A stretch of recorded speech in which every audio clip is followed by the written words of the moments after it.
नमस्कार दोस्तों। तो कैसे हो आप? मेरे ख्याल से बढ़िया होंगे। आज सिलेक्शन सीरीज का 8वां लेक्चर है और इसमें हम आपके लिए लगभग 60 क्वेश्चन लेके आए हैं ताकि आप जल्दी से जल्दी अपनी प्रैक्टिस कर सकते हैं, है ना। और विद डिटेल हम जानकारी देंगे जो आपके एग्जामों में आ सकते हैं। तो पहला क्वेश्चन बिना किसी देरी की स्टार्टिंग करते हैं। राजा भोज की किस कवि ने जैन धर्म को अपना लिया था? ग्रंथपाल, राजपाल, महिपाल, धनपाल। तो जल्दी से आंसर दें। आप सभी को पता है राजा भोज, ये जानकारी जो हमें मिलती है, इनके दरबार में 500 कवि हुआ करते थे, है ना। और ये हमें जानकारी मिलती है आईने अकबरी। आईने अकबरी से ये हमें जानकारी मिलती है जिसमें से ये महत्वपूर्ण है। आप सभी को पता है ये धनपाल थे, इनकी प्रमुख रचना है तिलक मंजरी। तिलक मंजरी। तो ये धनपाल है। 60 क्वेश्चन आप सभी के सामने प्रस्तुत है ना। राष्ट्रकवि बालकवि बैरागी का वास्तविक नाम क्या है? तो इसका आंसर दें, है ना। वास्तविक नाम क्या है ना। अपनी गंध नहीं बेचूंगा, ये इनकी प्रमुख रचना है बालकवि बैरागी की, ये ध्यान रखना। इनका जन्म कहाँ हुआ था? इनका जन्म ध्यान रखना नीमच में इनका जन्म हुआ था। और इनकी जो वास्तविक नाम है वो नंदराम दास है, ध्यान रखना। अगला क्वेश्चन आप सभी के सामने, कौन सा साहित्यकार मध्य प्रदेश से संबंधित नहीं है? महत्वपूर्ण क्वेश्चन। धर्मवीर भारती, शरद जोशी, प्रभाकर माचवे, हरिशंकर परसाई। कौन सा कवि मध्य प्रदेश से संबंधित नहीं है? तो आप आंसर देने की कोशिश करें। बहुत अच्छा कवि है ना।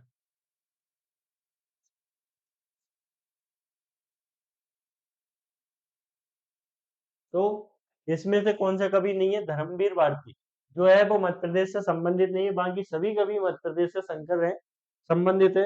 हरिशंकर परसाई हुए या शरद जोशी हुए या प्रभाकर माचवे हुए, ये सभी मध्य प्रदेश से संबंधित कवि है। अगला क्वेश्चन, निम्न निम्न में से कौन सा संस्कृत विद्वान मध्य प्रदेश का नहीं है? कल्हण, भवभूति, मंडन मिश्र और कालिदास। कौन सा नहीं है? इसका आंसर देने की कोशिश करें। संस्कृत विद्वान, ध्यान रख लेना संस्कृत का। तो आपसे ये भी क्वेश्चन पूछा जाएगा, निम्नलिखित में से कौन से संस्कृत विद्वान नहीं थे या संस्कृत से संबंधित नहीं थे? तो आप इनका आंसर देने की कोशिश करें।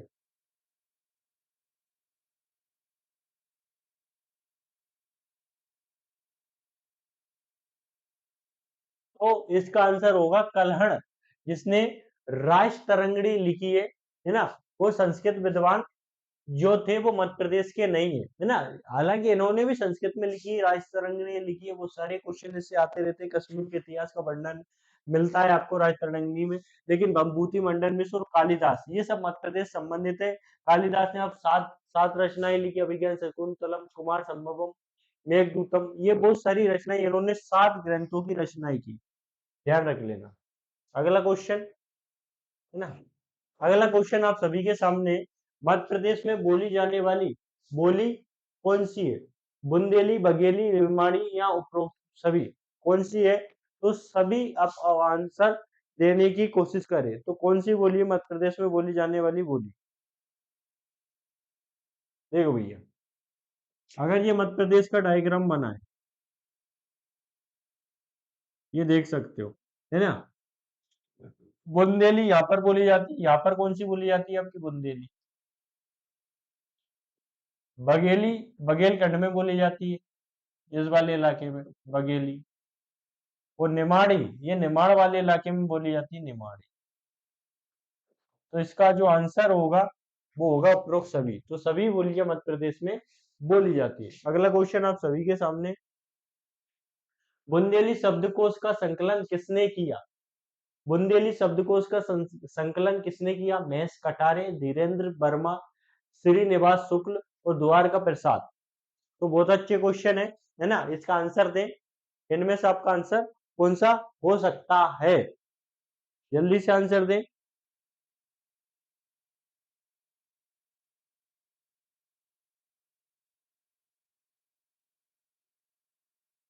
बुंदेली शब्दकोश का संकलन किसने किया? जल्दी से आंसर दें।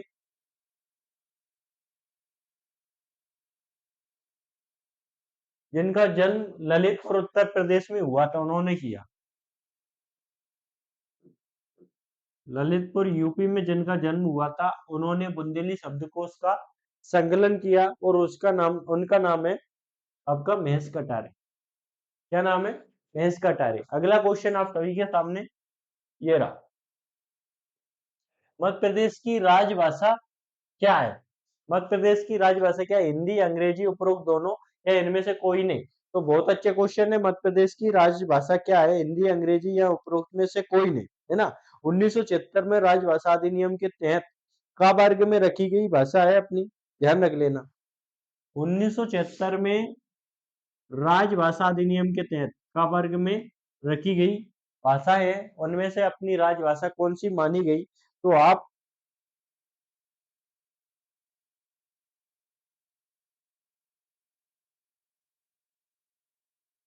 वो है हिंदी। का वर्ग में बहुत से राज्य उत्तर प्रदेश, बिहार, हरियाणा इन सबकी भाषाएं हिंदी है, तो ध्यान रखना।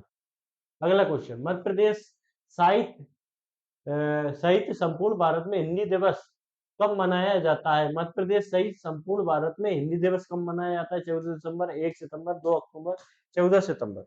तो आप आंसर देने की कोशिश करें तो कौन से दिन मनाया जाता है ये आपको मालूम होना चाहिए। बहुत अच्छा क्वेश्चन है।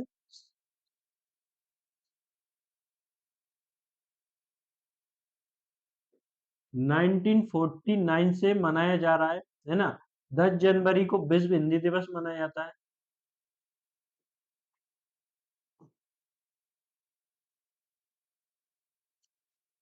10 जनवरी, ठीक है ना। तो ये कब से मनाया जा रहा है? 14 सितंबर से, ध्यान रखना। 2 सितंबर तो 2 अक्टूबर तो गांधी जयंती मनाते हैं ना।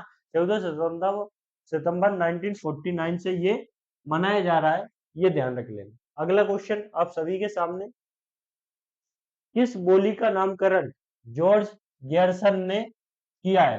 किस बोली का नामकरण जॉर्ज गैरसन ने किया है? मालवी, बुंदेली, बघेली, निमाड़ी। तो किस बोली का नामकरण किया है? जल्दी से आप आंसर दें। किस बोली का नामकरण किया है? ध्यान रखो।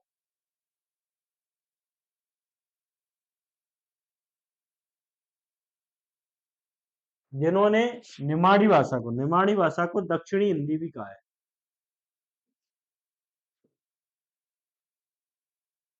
तो किस किस बोली का नामकरण किया है इन्होंने, है ना। इनके बारे में कहा जाता है कि इन्होंने बुंदेली भाषा का नामकरण किया है। अगला क्वेश्चन आप सभी के सामने, निम्न में से किस कवि का संबंध बुंदेली साहित्य से नहीं है? बहुत अच्छा क्वेश्चन। जगनीक, पद्माकर, केशव या उपरोक्त सभी, है ना। कौन से कवि बुंदेलखंड से संबंधित नहीं है, बुंदेली साहित्य में नई रचनाएं लिखते हैं? तो वो कौन से? जगनीक, पद्माकर, केशव और उपरोक्त सभी। तो जल्दी से आप आंसर दें।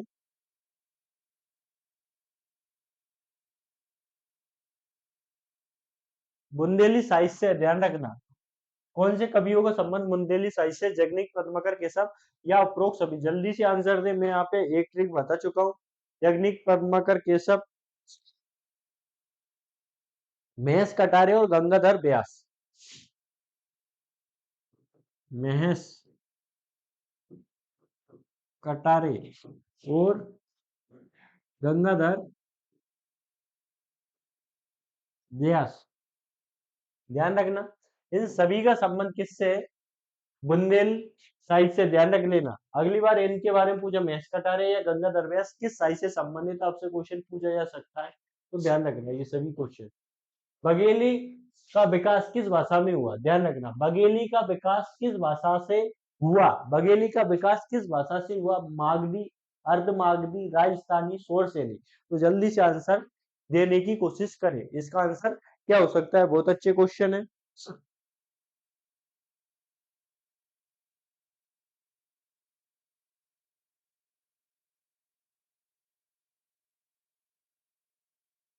श्रीनिवास शुल्क।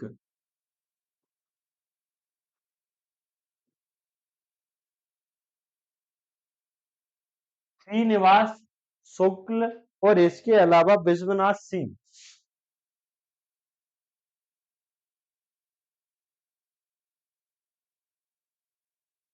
जिस भाषा में लिखते हैं वो भाषा है, आप सभी को पता है कौन सी है जिसमें बघेली आविष्कार हुआ है? तो आप सभी को पता है वो है अर्ध मागधी। वो क्या है, अधमागधी, तो ध्यान रखना। अगला क्वेश्चन आप सभी के सामने, तिरहरी तिरहरी घोरा किस भाषा की उपबोलियां है? तिरहरी घोरा किस भाषा की उपबोलियां है? बघेली, बुंदेली, भीली या उपरोक्त में से सभी? तो जल्दी से आंसर दे। तिरहरी,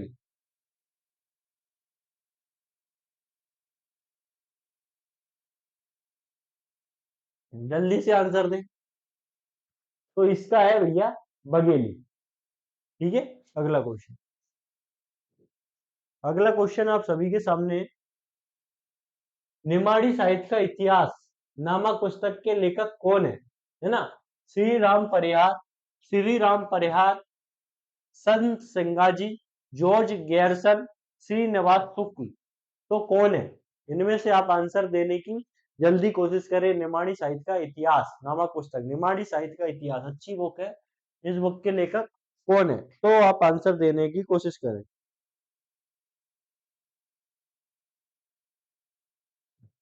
कहे जन सिंगा, ये भी इन्होंने लिखी।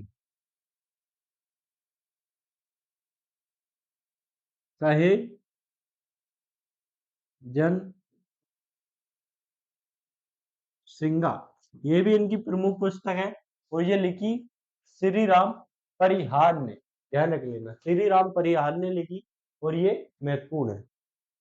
अगला क्वेश्चन, अगला क्वेश्चन है, कहे जन सिंगा, मैं बता चुका हूं कहे जन सिंगा के लेखक कौन है। इस टाइप से देखो, मैंने पहले बता दिया, इस टाइप से क्वेश्चन आते, मतलब एक ही अलग अलग रचनाओं से क्वेश्चन रखे जाते कि भैया वो बताओ ये किसकी रचना है। कहे जन सिंगा ना, रामशंकर गंग राड़े, राम नारायण उपाध्याय, श्री राम परिहार, सुकुमार पगारे, तो ये इसका आंसर दे, क्योंकि ये क्वेश्चन आपके सभी के सामने पड़ता है।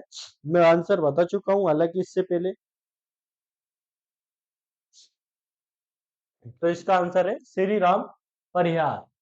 अगला क्वेश्चन, हिंदी के अलावा प्रसिद्ध लेखक और चित्रकार अमृतलाल बेगड़ किस भाषा में लिखते हैं?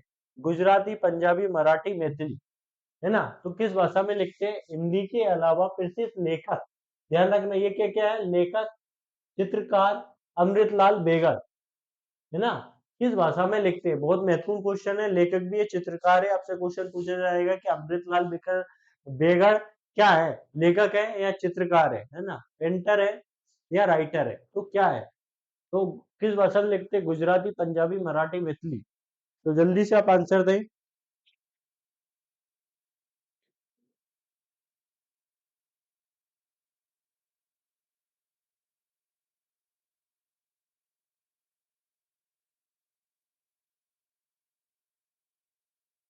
धीरे धीरे नर्मदा, सौंदर्य की नदी नर्मदा, हाँ, बहुत ठंड है भाई। इसके अलावा इनका जन्म, ध्यान रख लेना, ये महत्वपूर्ण लेखक हो जाते हैं। जन्म अगर बात करें तो इनका जन्म मिलता है जबलपुर में। 2018 में इनकी मौत हुई है, डेथ हुई है। ध्यान रखना ये महत्वपूर्ण हो जाते हैं, ये गुजराती प्लस हिंदी में लिखते हैं, गुजराती प्लस हिंदी में। अगला क्वेश्चन, धीरे धीरे नर्मदा किसकी रचना है? देखो, इस टाइप से क्वेश्चन रिपीट होते हैं। ज्यादा क्वेश्चन लाएंगे किसी टॉपिक से तो क्वेश्चन रिपीट होने लग जाते हैं। मैं कम क्वेश्चन ला रहा था, क्वेश्चन रिपीट नहीं हो रहे। मैं आपको जो एक्स्ट्रा जो डिटेल देता हूँ आप समझा करो, उससे एक ना एक क्वेश्चन बन रहा है, ये आपके दिमाग में बिठा दो। ये देख लो सामने, तीरे तीरे नर्मदा किसकी रचना है? शिवराज सिंह चौहान, दिग्विजय सिंह, अमृतलाल बेगड़ या अनिल माधव दबे? तो देखो, क्वेश्चन रिपीट हुआ। रचना मतलब एक साथ रचनाएं बता देता हूँ, लेकिन आपको समझ में नहीं आती, आपको अलग से चाहिए तो अलग से ले लो। शिवराज सिंह चौहान, देखो है क्या? नहीं, आप सभी को पता है इसका आंसर अमृतलाल बेगड़ है। इनका जन्म कहाँ हुआ आप सभी जानते हैं। बेजू बावरा का जन्म, ध्यान रखना, बेजू बावरा महत्वपूर्ण व्यक्ति है। जन्म कहाँ पर हुआ इनका? गुना, अगर मालवा, अशोकनगर, चंदेरी, है ना। मैं एक बार इनके बारे में बता चुका हूं, तो आप इनका आंसर दें। Baiju Bawra is the most favourite person, ध्यान रखना। ये अकबर के समकालीन है ना। इनका वास्तविक नाम बैजनाथ मिश्र है, बेजू बावरा के नाम से फेमस है। इनकी समाधि जो आपको देखने को मिलेगी, चाहे इनका जन्म हुआ है, वही इनकी समाधि आपको देखने को मिलेगी। तो दो क्वेश्चन आपके हो गए, चंदेरी में ही इनका जन्म हुआ है, चंदेरी में ही इनकी समाधि मिलेगी, और ये अकबर के समकालीन है। मैं इससे पहले बता चुका हूं इनके बारे में। अगला क्वेश्चन आप सभी के सामने, इनमें से कौन अकबर के समकालीन था? हाँ देखो, मैं एक क्वेश्चन में आपको जो डिटेल देता हूँ वो अगला क्वेश्चन रिपीट हो जाता है। समझो, इस टाइप से लैंग्वेज चेंज होके क्वेश्चन बनते हैं, जो आपके दिमाग में बिठाना है चीजों। इनमें से कौन अकबर के समकालीन थे? बेजू बावरा, तुलसीदास, तानसेन या उपरोक्त सभी? भैया आप देखते हो कि तानसेन की अगर बात करें, तानसेन जो थे तुलसीदास कब के थे?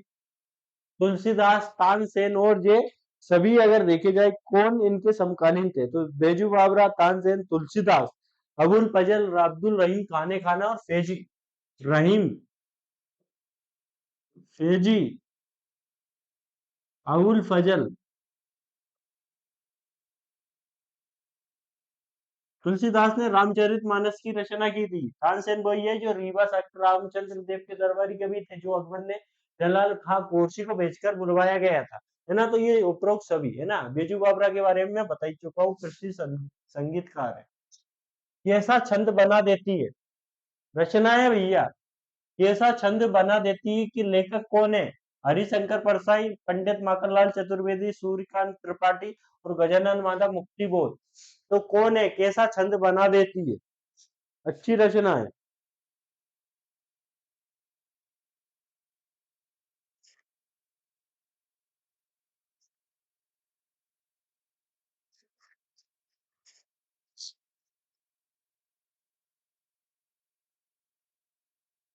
देखो भैया, कैसा छंद बना देती है जिनकी रचना है, उनका जन्म 1889 में बाबई होशंगाबाद में हुआ। बाबई होशंगाबाद में हुआ, ध्यान रख लेना, है ना। हिम करणी, हिम तरंगनी, माता, युगचरण, समर्पण, पुष्पी की अभिलाषा, अमर अमर राष्ट्र, कृष्ण अर्जुन युद्ध, ये सभी रचनाएं जिंदगी है ना, उनकी ये रचना है, ध्यान रख लेना। हरि वो है आपके सूरी माखन लाल चतुर्वेदी, आधुनिक कवि है, महत्वपूर्ण कवि है ना। इनके बारे में आपको याद होना चाहिए सब चीजें। पुष्प की अभिलाषा बिलासपुर जेल में लिखी थी, ध्यान रख लेना। युग चरण, समय के पांव, है ना, दीप से दीप जले, ये सभी इनकी है ना। और ये भारतीय आत्मा के नाम से जाने जाते हैं, ध्यान रखना, भारतीय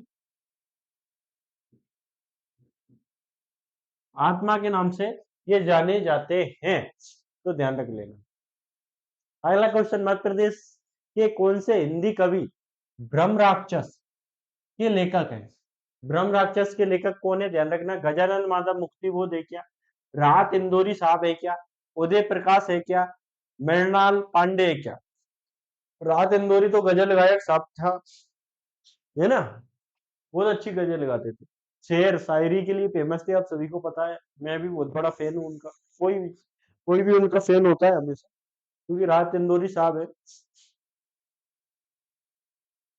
उनका एक फेमस जो डायलॉग था वो भी दिलजीत दोसांझ ने दिया, तो बहुत फेमस है कि हिंदुस्तान किसी का बाप का थोड़ी नहीं, ये धुआं धुआं जो नजर आ रहा है ना, ये धुआं थोड़ी, इस टाइप से जो उनका शेर था। तो जल्दी से आप गजानन माधव मुक्तिबोध से लगाकर सबकी बताओ, जल्दी से जल्दी आप आंसर बताने की कोशिश करें।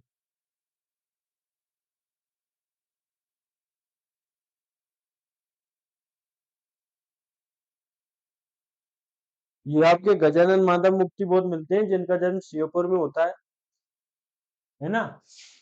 ये इसकी रचना कौन है? गजानन माधव मुक्तिबोध, जिनकी रचना, जिनका जन्म होता है शिवपुर। ध्यान रख लेना, इनका जन्म कहाँ से उत्तर होता है, ऐसा क्वेश्चन पूछा जाता है। इसके अलावा इनसे पूछा जाएगा, चांद का मुंह टेढ़ा, अंधेरे में ब्रह्म राक्षस, चम्बल की छाती। चांद का मुंह टेढ़ा, ब्रह्म राक्षस, अंधेरे में चम्बल की छाती, ये सभी चीजें जो लिखी वो है गजानन माधव मुक्तिबोध, क्योंकि ये श्योर के थे, इसलिए चम्बल से संबंधित चीजें इन्होंने लिखी। निम्न में से कौन मध्यकाल के साहित्यकार नहीं है, ध्यान रख लेना। कौन मध्यकाल के साहित्यकार नहीं, कौन प्राचीन काल के साहित्यकार, इस टाइप से क्वेश्चन आपसे पूछा जाएगा। कुंभन दास गजाधर, कुंभन दास गजाधर भट्ट, गोरेलाल पुरोहित, भभूति, ध्यान रख लेना। तो कौन नहीं है मध्यकाल के साहित्यकार? तो जल्दी से आप आंसर देने की कोशिश करें, इनमें से कौन मध्यकाल के साहित्यकार नहीं है।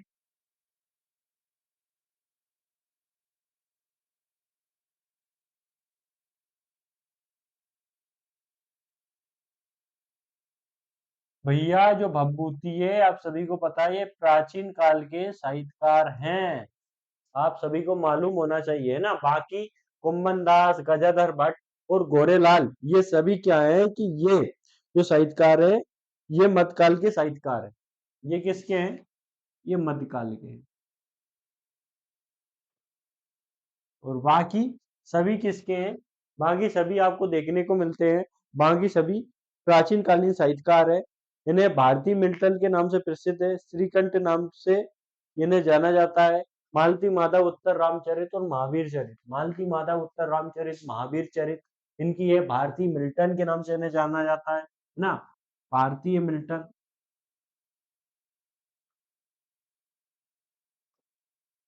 भारतीय मिल्टन के नाम से जाना जाता है। इसके अलावा इन्हें श्रीकंठ भी बोला जाता है, श्रीकंठ। ठीक है, अगला क्वेश्चन आप सभी के सामने है। वीर रस कवि भूषण काव्य की भाषा क्या थी? वीर रस कवि भूषण के काव्य की भाषा क्या है? ब्रज है, अवधि है, बुंदेली है, संस्कृत? ब्रज, अवधि, बुंदेली, संस्कृत, जल्दी से आंसर दे, है ना। इनकी कौन सी रचना है ना, वीर रस कवि, इनकी कौन सी भूषण की, वीर रस कवि भूषण की कौन सी काव्य रचना है ना। इन्हें जटा शंकर, जन्म कानपुर, ब्रजभाषा, शिवराज भूषण, शिव भवानी, जसाल दशक, भूषण हजारा, भूषण उल्लास, भूषण हजारा, भूषण उल्लास, शिव भवानी, जसाल दशक, ये इनकी प्रमुख रचनाएं है ना। और इनका जन्म जो हुआ है, आप सभी को पता है, इनकी रचनाओं की जो भाषा है वो ब्रज है। कौन सी? वीर रस कवि भूषण की भाषा क्या है? ब्रज है ना। इन्हें जटा शंकर कहा जाता है, जटा शंकर उपनाम से जाना जाते हैं, जटा शंकर। इनका जन्म कहाँ पर हुआ? इनका जन्म आप सभी को पता होना चाहिए कि इनका जन्म जो हुआ था वो कानपुर में हुआ है, कानपुर।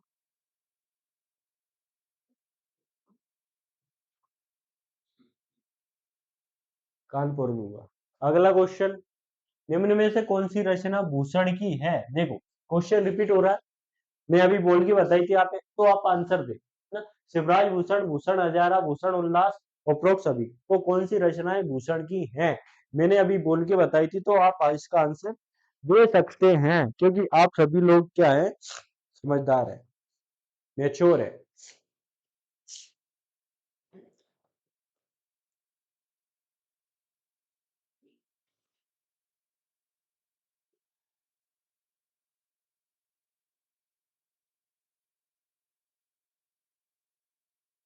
तो कौन सी रचनाएं भूषण की है? तो आप लगा सकते हैं, शिवराज भूषण, शिव भवानी, चसाल दशक, भूषण हजारा, भूषण उल्लास, है ना, शिव भवानी, छत्रसाल दशक, और लिख लो।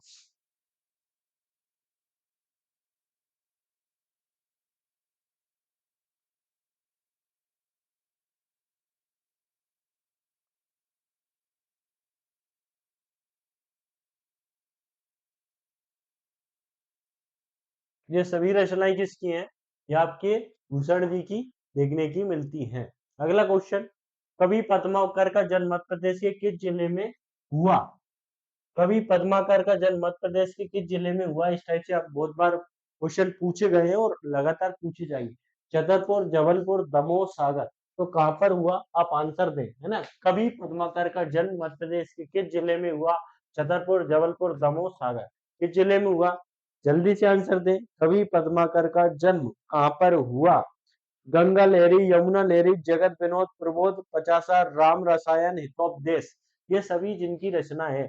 गंगा लहरी, यमुना लहरी, राम रसायन, है ना, ये जिनकी रचनाएं हितोपदेश, ये सभी जो रचनाएं हैं वो भूषण की मिलती है। उनका जन्म बताओ। गंगा लहरी, यमुना लहरी, जगत विनोद, प्रमोद पचासा, राम रसायन, हितोपदेश। अच्छी रचना है, हितोपदेश ज्यादा पूछा जाता है। हितोपदेश, गंगा लहरी, यमुना लहरी, है ना, प्रमोद पचासा, ये सभी जिसकी रचना है उनका जन्म हुआ था सागर में। तो ध्यान रखना कहाँ पर हुआ था, सागर में। जितनी भी बोल रहा हूँ नोट डाउन कर लेना, काम आएंगे। चंपू रामायण किस कवि द्वारा रचित है? अच्छी रचना है चंपू रामायण, किस कवि द्वारा रचित है? कवि पद्माकर, कालिदास, राजा भोज, भूषण। तो किस कवि द्वारा रचना है, रचना की गई है? कवि पद्माकर की मैं सभी बता चुका हूँ, जिनका जन्म सागर में हुआ, है ना, तो आप सभी को पता है।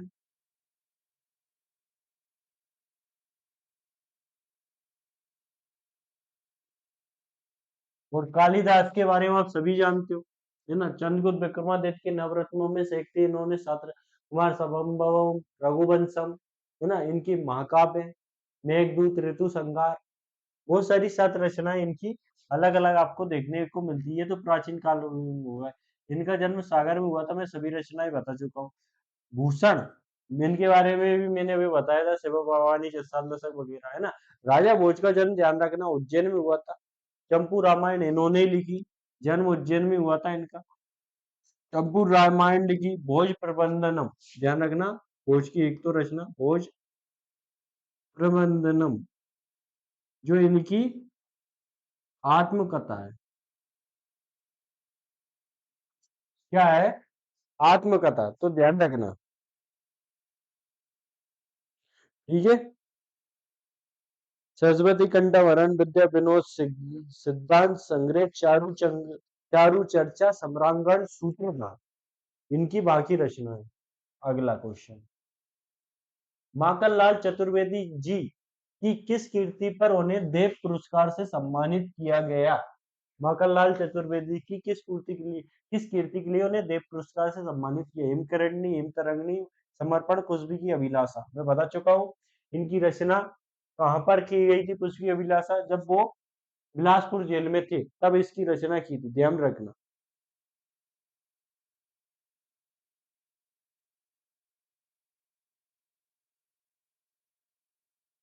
है ना। हिम हिमकरणी, हिमतरंगिणी, माता युग चरण, समर्पण, पुष्प की अभिलाषा, अमर राष्ट्र, कृष्ण अर्जुन युद्ध, ये सभी किसकी रचनाएं? मक्खनलाल चतुर्वेदी की है। इनका जन्म बाबा होशंगाबाद में हुआ था। आधुनिक कालीन कवि हैं, ये ध्यान रख लेना। इतनी सारी चीजें आपको इनके बारे में मालूम होना चाहिए, है ना। तो इन्हें किस रचना के लिए पुरस्कार मिला था, है ना, तो आप इसका आंसर टिक कर सकते हैं, है ना। तो आप आंसर क्या देंगे, लगाओ जल्दी से।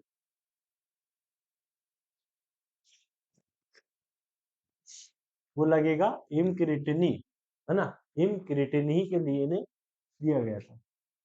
अगला क्वेश्चन आप सभी के सामने, राग रत्न किसकी रचना है? कुमार गंधर्व, शंकर पंडित, पंडित कार्तीराम, महाराजा चक्रधर सिंह। बहुत अच्छा है। राग रत्न किसकी रचना है? कुमार गंधर्व, शंकर पंडित, पंडित कार्तीराम, महाराजा चक्रधर सिंह। तो ध्यान रखो किसकी रचना है।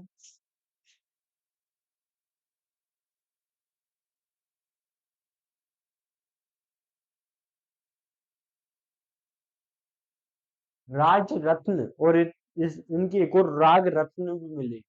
राग रत्न, राग रत्न, ये क्या है? राग रत्न है ना। और इनकी एक और रचना मिलती है आपको, राज रत्न। सॉरी, ये राग रत्न है और एक और मिलेगी राज रत्न, ये भी आप ध्यान रखना।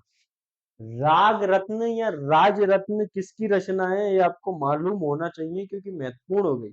छत्तीसगढ़ के रायगढ़ रियासत से संबंधित संगीतकार है ना, चक्रधर है। इन्होंने फरहत उपनाम से गजलें भी लिखी है। फरहत, फरहत, ध्यान रखना, फरहत उपनाम से गजलें भी लिखी थी, है ना। जैसे समुद्रगुप्त द्वितीय जो था, कविराज के नाम से बीना बजाते हुए दर्शाया गया, है ना। जो तो वो थे महाराजा चक्रधर सिंह, छत्तीसगढ़ राज्य के रियासत से संबंधित थे। अगला क्वेश्चन, कौन से कवि को हिंदी कविता के रीतिकाल के पहले कवि के रूप में जाना जाता है? कौन से कवि को हिंदी कविता के रीतिकाल के पहले कवि के रूप में जाना जाता है? पद्माकर, भूषण, केशवदास, घनानंद। तो किस कवि को जाना जाता है? कौन से कवि को हिंदी कविता के रीतिकाल के पहले कवि के रूप में जाना जाता है? पद्माकर, भूषण, केशवदास, घनानंद, है ना? पद्माकर, सागर, भूषण बता ही चुका हूँ, केशवदास के बारे में बता ही चुका हूँ, है ना? अब आप आंसर दें, घनानंद के बारे में रह गए, तो उसके बारे में भी मैं बता दूंगा। रीतिकाल के पहले कवि, ध्यान रखना इसमें मिल रहा है आपका, हिंदी के रीतिकाल के पहले कवि के रूप में जाना जाता है। बहुत अच्छा क्वेश्चन है ना, रीतिकाल के पहले कवि के रूप में जाना जाता है। श्रृंगार रस में अधिक रचनाएं लिखी है जिन्होंने, कवि प्रिय, रसिक प्रिय, विज्ञान गीता, रामचंद्रिका, रतन वाणी, रतन वाणी, ना जिनकी रचनाएं कवि प्रिया से लगाकर रसिक प्रिया, विज्ञान गीता, रामचंद्रिका और बाबड़ी, रतन बाबड़ी, रामचंद्रिका,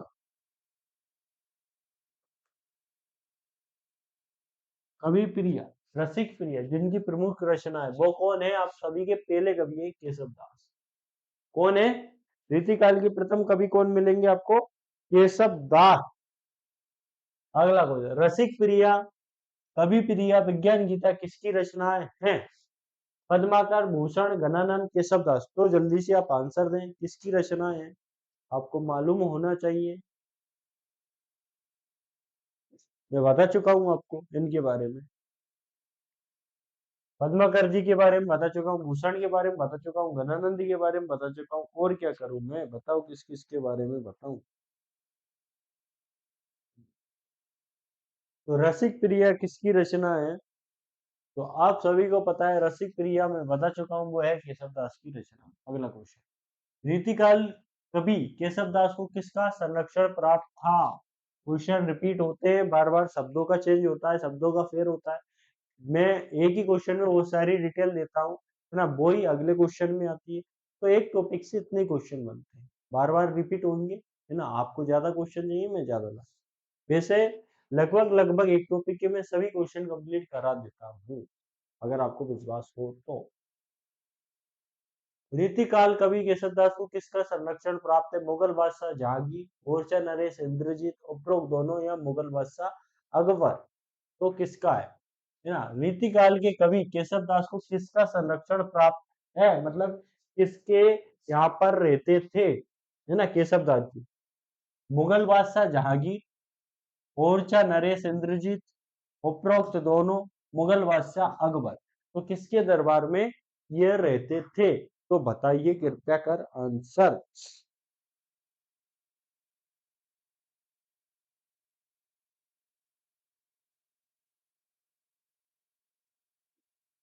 इनको केशवदास को क्या बोला जाता है? केशवदास को बोला जाता है कठिन काव्य का प्रेत।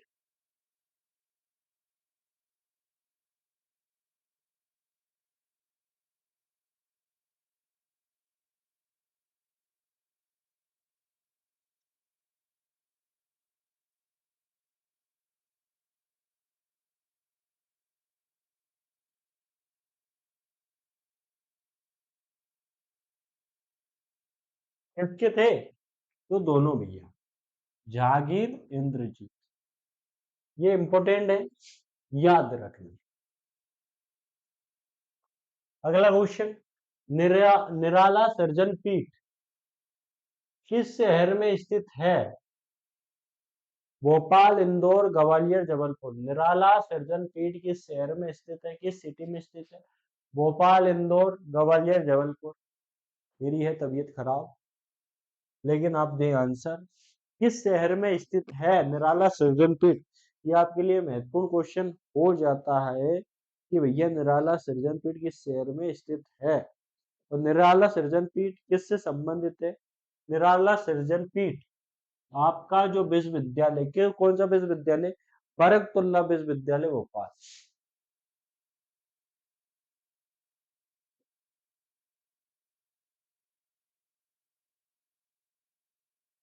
विश्वविद्यालय भोपाल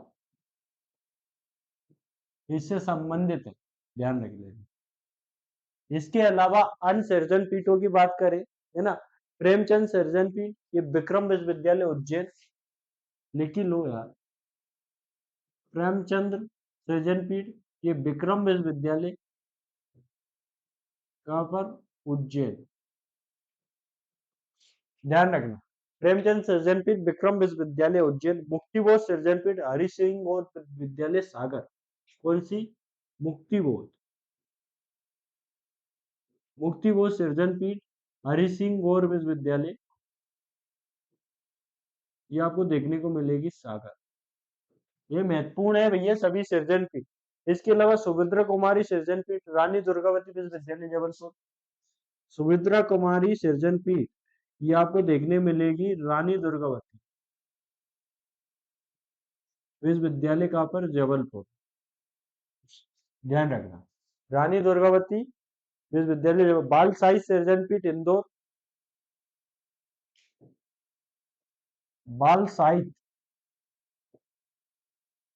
ये आपको देखने को मिलेगी इंदौर। और आपकी एक और सृजनपीठ जो प्रस्तावित है, तुलसी,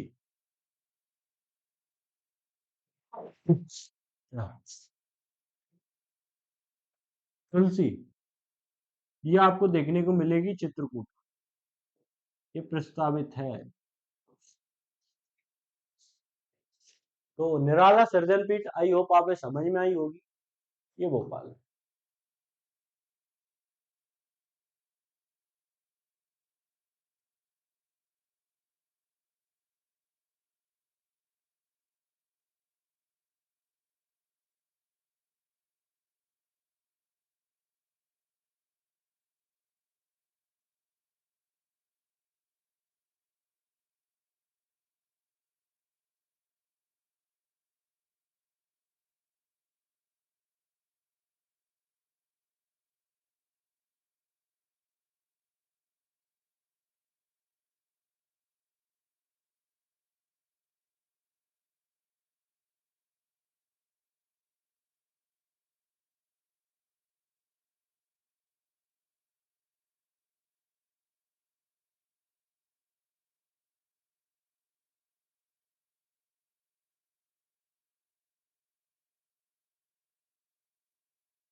है ना, शाजापुर में जिनका जन्म हुआ हो। एक बार और रिपीट करवा देता हूँ, पता नहीं कहाँ से चली गई थी तो।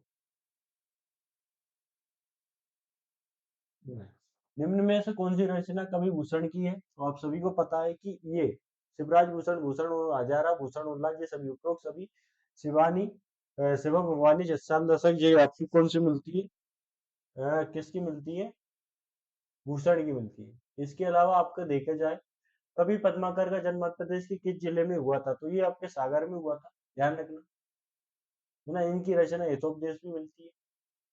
चंपू रामायण किस कवि द्वारा रचित है? तो राजा भोज द्वारा रचित है, आप सभी को पता है। ये उज्जैन के थे, भोजपुर प्रबंधनम इनकी आत्मा।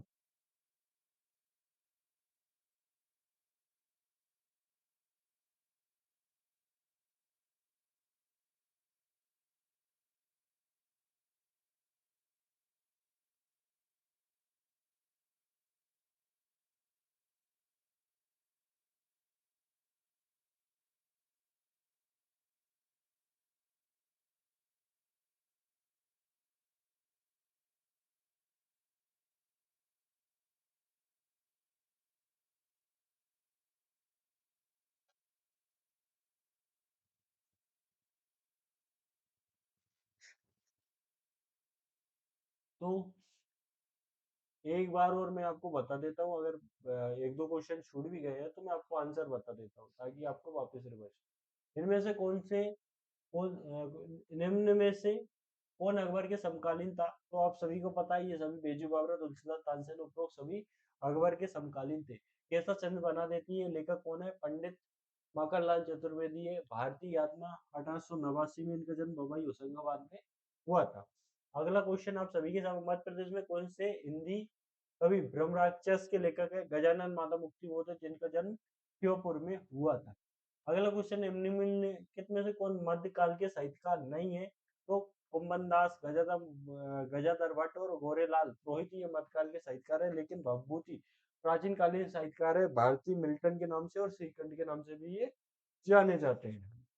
अगला क्वेश्चन, वीर रस की कवि भूषण काव्य की भाषा क्या है? तो ब्रज है ना, ध्यान रखना। इन्हें जटा शंकर के नाम से जाना जाता है, इनका जन्म कानपुर में हुआ था। निम्न में से कौन सी रचना कवि भूषण की है? तो शिवराज भूषण, भूषण हजारा, भूषण उल्लास, है ना, शिव भवानी, चस्साल दशक, ये सभी किसकी रचना है? तो ये सभी आपकी है भूषण की। कवि पद्माकर का जन्म कहाँ पर हुआ था? तो आप सभी को पता है, इनका जन्म सागर में हुआ था। इनकी रचना एक हितोपदेश भी मिलती है। अगला क्वेश्चन, चंपू रामायण किस कवि द्वारा रचित काव्य है? कवि पद्माकर, ये सागर के, आप सभी को पता है। ये राजा भोज, तो उज्जैन के हैं। भोज प्रबंधन इनकी आत्मकथा है। राजा भोज के बारे में आप सभी जानते हैं।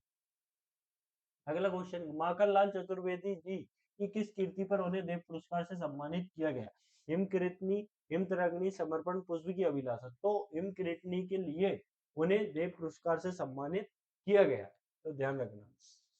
राग रत्न किसकी रचना है? तो आप सभी को पता है, महाराजा चक्रधर सिंह की रचना है ना, राग रत्न, ये ध्यान रखते हैं। कौन से कवि को हिंदी का कविता का रीतिकाल के पहले कवि के रूप में जाना जाता है? वो है केशवदास। रतन बावणी, रामचंद्रिका, इनकी प्रमुख रचना है। रसिक प्रिय, कवि प्रिया भी आपको देखने को मिलेगी। रसिक प्रिया किसकी रचना है? रसिक प्रिया, कवि प्रिया, रामचंद्रिका, ये सभी रचनाएं केशवदास जी की हैं। रीतिकाल के कवि केशवदास को किसकी संरक्षण प्राप्त है? जहांगीर, इंद्रजीत या उपरोक्त दोनों? तो आप सभी को पता है, जहांगीर, इंद्रजीत और ये दोनों के दरबार में थे, और इन्हें कठिन काप का प्रेत कहा जाता है। अगला क्वेश्चन, निराला सृजन पीठ किस शहर में स्थित है? तो भोपाल में स्थित है। बरकतुल्लाह विश्वविद्यालय संबंधित है। प्रेमचंद सृजन पीठ विक्रम विश्वविद्यालय उज्जैन से। मुक्ति बोध सृजन पीठ हरि सिंह गौरव विद्यालय सागर। सुभद्रा कुमारी सृजन पीठ, रानी दुर्गावती सृजन पीठ जबलपुर से। और बाल साहित्य सृजन पीठ इंदौर से। और तुलसीदास सृजन पीठ जो प्रस्तावित है वो चित्रकूट में स्थित है, ध्यान रख लेगा। मुक्ति बोध सृजन पीठ कहाँ पर स्थित है? तो आप सभी को बताएं, सागर में हरि सिंह गौरव विश्वविद्यालय संबंधित। मध्य प्रदेश बाल साहित्य सृजन पीठ कहाँ पर स्थित है? तो इंदौर में। अमृता शेरगिल फेलोशिप किस क्षेत्र में दी जाती है? तो आप सभी को पता है, ये ललित कला क्षेत्रों में दी जाती है। साहित्य के क्षेत्र में गजानन मानव मुक्ति बोध। लोक कला के क्षेत्र में आपको ये दी जाती है, कौन सी? अमृता शेरगिल, है ना, सॉरी। संगीत के क्षेत्र में अलाउद्दीन खां, शास्त्रीय संगीत के क्षेत्र में चक्रधर, पत्रकारिता के क्षेत्र में राजेंद्र माथुर, साहित्य के क्षेत्र में गजानन माधव मुक्तिबोध और अमृता शेरगिल जो फेलोशिप है वो किस क्षेत्र में दी जाती है, तो आप इसका आंसर दें, है ना। तो अमृता शेरगिल ललित कला के लिए जाती है ना। अमृता शेरगिल फेलोशिप ललित कला के लिए, ध्यान रखना। रश्मि का रेखा नामक पुस्तक किसकी है, तो आप सभी को ये बताओ, रश्मि का रेखा नामक पुस्तक के लेखक कौन है जिनका जन्म शाजापुर में हुआ था। रश्मि का रेखा नामक पुस्तक के लेखक कौन है जिनका जन्म शाजापुर में हुआ था, तो जो शाजापुर में जिनका जन्म हुआ था, जो संविधान सभा, लोकसभा, राज्यसभा के सदस्य थे, है ना, जिनका जन्म शाजापुर में हुआ था, तो वो कौन थे आप सभी को पता होना चाहिए, शाजापुर में हुआ था, है ना। कुमकुम, रश्मि, रेखा, अपलक, उर्मिला, है ना। कुमकुम, रश्मि, रेखा, अपलक, उर्मिला, जो चर्चित बुक है उर्मिला, इनकी प्रमुख रचनाएं हैं, तो वो कौन है, उनके बारे में क्या आप जानते हैं, तो वह है आपके कौन, बालकृष्ण शर्मा नवीन।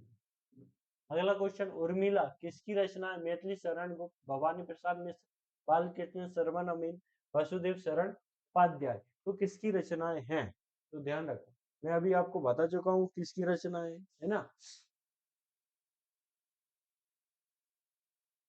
तो बताओ किसकी रचनाएं, उर्मिला।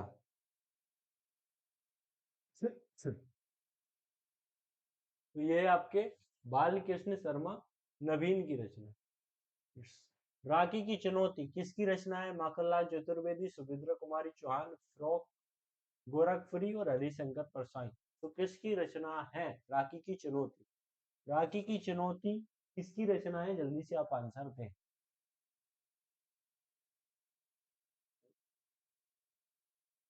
जिनका जन्म प्रयाग इलाहाबाद में हुआ था, कर्मस्थली जबलपुर रही, जन्म प्रयाग में हुआ हो, जन्मस्थली प्रयाग है, कर्मस्थली जबलपुर हो जिनकी, कर्मस्थली ये है, जन्मस्थली प्रयागराज है, जहाँ पर 144 साल बाद, मतलब हर 12 वर्ष में कुंभ का मेला लगता है ना। उज्जैन में लगता है, प्रयागराज में लगता है ना, 4 अलग अलग स्थानों पर कुंभ का मेला आयोजित होता है ना, हरिद्वार से लेकर, है ना, तो वहां पर उनका जन्म हुआ था।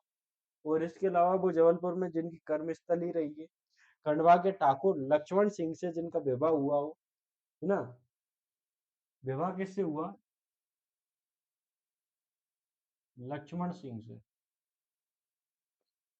खंडवा के ठाकुर थे लक्ष्मण सिंह, इनसे विवाह हुआ था, इनका ध्यान रखना।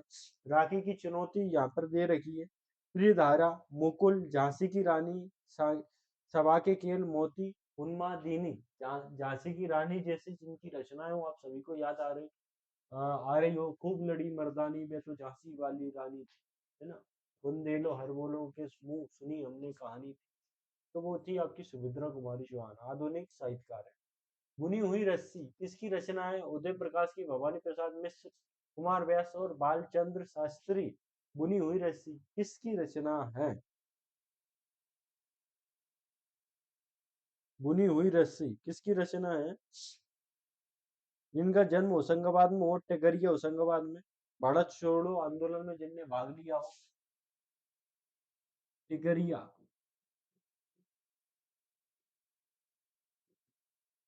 होशंगाबाद में जिनका जन्म हुआ हो, 1942 के भारत छोड़ो आंदोलन में जिनने भाग लिया हो, है ना, बुनी हुई रस्सी उनकी रचना है। गीत परोस सन्नाटा, बुनी हुई रस्सी जिनकी रचना है, वो कौन है, जल्दी से आप आंसर दें। वो है आपके भवानी प्रसाद मिश्र जी।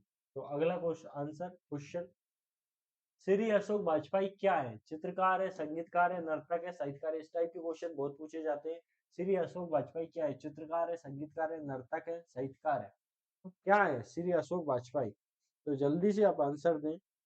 इनका जन्म छत्तीसगढ़ के दुर्ग जिले में हुआ था, ललित कला एकेडमी के भी अध्यक्ष रह चुके हैं, इनकी रचना एक पतंग अनंत तत्पुरुष भी इनकी रचना है, तो ये क्या है, ये है साहित्यकार। जब इतनी सारी रचनाएं लिख रहे तो ये डेफिनेटली साहित्यकारी होंगे। हंसते हैं रोते हैं कितनी अच्छी रचना है। शरद जोशी, हरिशंकर प्रसाद, मुल्ला रमूजी, जेठाराम, है ना, मुल्ला रमूजी। लाठी और भैंस किसकी रचना है? लाठी और भैंस, दीवानी मुल्ला रमूजी। लाठी और भैंस किसकी रचना है? किसी को मालूम? मुल्ला रमूजी की है। हंसते हैं रोते हैं किसकी रचना है? शरद जोशी, हरिशंकर प्रसाद, मुल्ला मुल्ला रामूजी और जेठाराम। किसकी रचना है? बताओ। हंसते हैं रोते हैं, बताओ। कभी हंसते हैं कभी रोते हैं। जमानी होशंगाबाद में जिनका जन्म हुआ हो, ये ध्यान रखना भैया, कहां पर जन्म हुआ है? जमानी होशंगाबाद। होशंगाबाद में जिनका जन्म हुआ हो और जिन्होंने वसुधा प्रहरी नामक पत्रिकाएं लिखी हो। हंसते हैं रोते हैं, तट की खोज, रानी नागफनी कहानी, सदाचार का ताबीज, ठिठुरता हुआ गणतंत्र, भूत के पांव पीछे। ठिठुरता हुआ गणतंत्र, भूत के पांव पीछे। कभी कभी सुना है भूत के पांव आगे? नहीं, भूत के पांव पीछे इनकी रचना है, ध्यान रखना। ये फेमस कवि है, तो वो है आपकी हरिशंकर परसाई। इन सभी की जो रचना है वो ये है आपकी हरिशंकर परसाई जी की, तो ध्यान रखना हरिशंकर परसाई के बारे में। मध्य प्रदेश में किस कवि को भारत का शेक्सपियर कहा जाता है? कालिदास, भर्तृहरि, भवभूति, माखनलाल चतुर्वेदी। तो किस कवि को कहा जाता है भारत का शेक्सपियर? जल्दी से आंसर दें, जल्दी से आंसर दें, जल्दी से आंसर दें। तो आप सबके प्रिय भारत का शेक्सपियर, जिन्होंने रघुवंशम, अभिज्ञान शकुंतलम, कुमार संभवम, विक्रम उर्वशी, ऋतु संहार, मेघदूत, मालविकाग्निमित्रम और अमरकंटक के सौंदर्य का चित्रण किया हो, और जो चंद्रगुप्त विक्रमादित्य के नवरत्नों में से एक थे, उनका नाम क्या है? आप सभी बताएं। कुल 7 रचनाएं इन्होंने रची है, वो है आपके महान कवि कालिदास। अगला क्वेश्चन। कालिदास ने अपनी रचनाओं में अमरकंटक के सौंदर्य का वर्णन किसमें किया है? ध्यान रखें, अमरकंटक के सौंदर्य का वर्णन किस रचना में किया है कालिदास ने? तो ये आप इसका आंसर दें, किस रचना में किया है ना? रघुवंशम, अभिज्ञान शकुंतलम, कुमार संभवम और मेघदूत। रघुवंशम में मैं बता दूं, रघुवंशम में क्या है? रघुवंशम में है जो रघुवंश के जो राजा राजा थे, महाराजा दिलीप से लेके बाकी जो राजा हुए, राम भगवान हुए, दिलीप हुए, अज हुए, जितने भी राजा है उन सभी राजाओं का वर्णन। अभिज्ञान शकुंतलम में क्या है? शकुंतला और पुरूरवा की प्रेम कथा का वर्णन है इसमें। कुमार संभवम में क्या है? जो कुमार कार्तिकेय का जन्म के बारे में बताया गया है, जब एक राक्षस को मारने के लिए कैसे पार्वती जी तपस्या ये करती हैं, इसके बाद शिव जी से शादी करती है, इसके बाद कार्तिकेय का जन्म होता है और वो एक राक्षस का नाम बोल रहा हूँ, उसका वध कर तार का स्वर ऐसा है, ऐसा कुछ है। मेघदूत क्या है? मेघदूत में ही अपनी रचनाओं अमरकंटक के सौंदर्य का वर्णन किया गया है। इसमें इसमें बेसिकली क्या है?